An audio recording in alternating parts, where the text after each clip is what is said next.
ஹதீஸ் நிறைய பேர் கேட்டிருப்பீங்க. ஒரு அடியான் அனமாகு, ஒரு அடியான் என்னை பற்றி எப்படி எண்ணுகிறானோ அப்படிதான் நான் அவனிடம் நடந்துகிறேன். அல்லாஹ் பத்தி நம்ம எப்படி நல்லெண்ணம் வைக்கணும்? அல்லாஹ் என்னை காப்பாற்றுவான், அல்லாஹ் எனக்கு தருவான், இப்படி வைக்கணும். அல்லாஹ் எனக்கு தரமாட்டான், அல்லாஹ் இப்படியே தான் வச்சிருப்பான், இப்படின்னா தர வாய்ப்பு இல்லைங்க. 60-70 ஆயிடுச்சு. ஆனா அப்படித்தான். அப்ப என்னை பத்தி நீ எப்படி என்றிய அப்படிதான் நான் உன்னை எண்ணுவேன். என்னை பத்தி என்றதை தான் நான் உனக்கு கற்று தந்திருக்கிறேன்.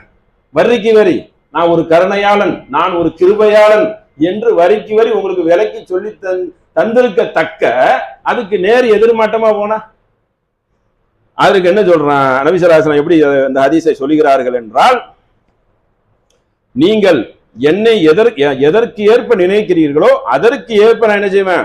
அல்லாஹ் உங்களை நினைவு கூறுவான். என்னை உங்கள் உள்ளத்தில் நீங்கள் நினைவு கூர்ந்தால் நப்சி வ இன்ன திக்ரனி மலாயி, நீங்கள் என்னை உள்ளத்தில் நினைச்சு அல்லாஹ் நினைப்பான். உள்ளத்துல நினைச்சாலே நினைச்சிடலாம். நினைக்கணும்ல. அல்லாஹ்வை நினைவு கூறுவது உள்ளம் தானே அல்லவா? என்னை நீங்க நினைத்தால், நினைவு கூர்ந்தால் நானும் உங்களை நினைவு கூறுவேன் என் உள்ளத்தில். அவன் சில அவையோரிடம் சில சில மத்தியில் அல்லாஹ்வை பத்தி நீங்கள் பேசினால், அல்லாஹ்னா யார் தெரியுமா? அல்லாஹ்வுடைய வல்லமை என்னன்னு தெரியுமா? அல்லாஹ்வுக்கு நீங்க அஞ்ச மாட்டீர்களா? இந்த இப்படியெல்லாம் அல்லாஹ்வை பத்தி பேசிட்டு இருந்தால் அல்லாஹ் என்ன செய்வான்? அவன் ஒரு சபை வச்சிருக்கான், அங்க பேசுவான். இந்த மாதிரி அவர் அப்துல்லா பேசினாரு, இப்ராஹிம் பேசுறாரு, என்னை பார் எப்படி பேசுறாரு பார். அந்த அவையோரிடம் உங்களை அவன் சிறந்த சிறந்த முறையில் சிலாகித்து பேசுவான். நம்ம ஒரு சபையில பேசுறோம், அல்லாஹ் பேசுவான்.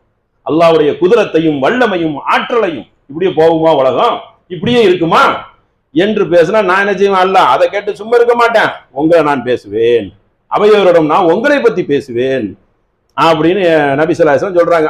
அல்லாஹ் சொல்வதாக, நான் நினைவு கூறும் அவன் ஒரு சான் அளவுக்கு, ஒரு சிஃப்ரின் ஒரு சான் அளவுக்கு அவன் வந்து என்னை நெருங்கி வந்தால் நான் அவனை ஒரு மொள அளவுக்கு நெருங்குவேன்.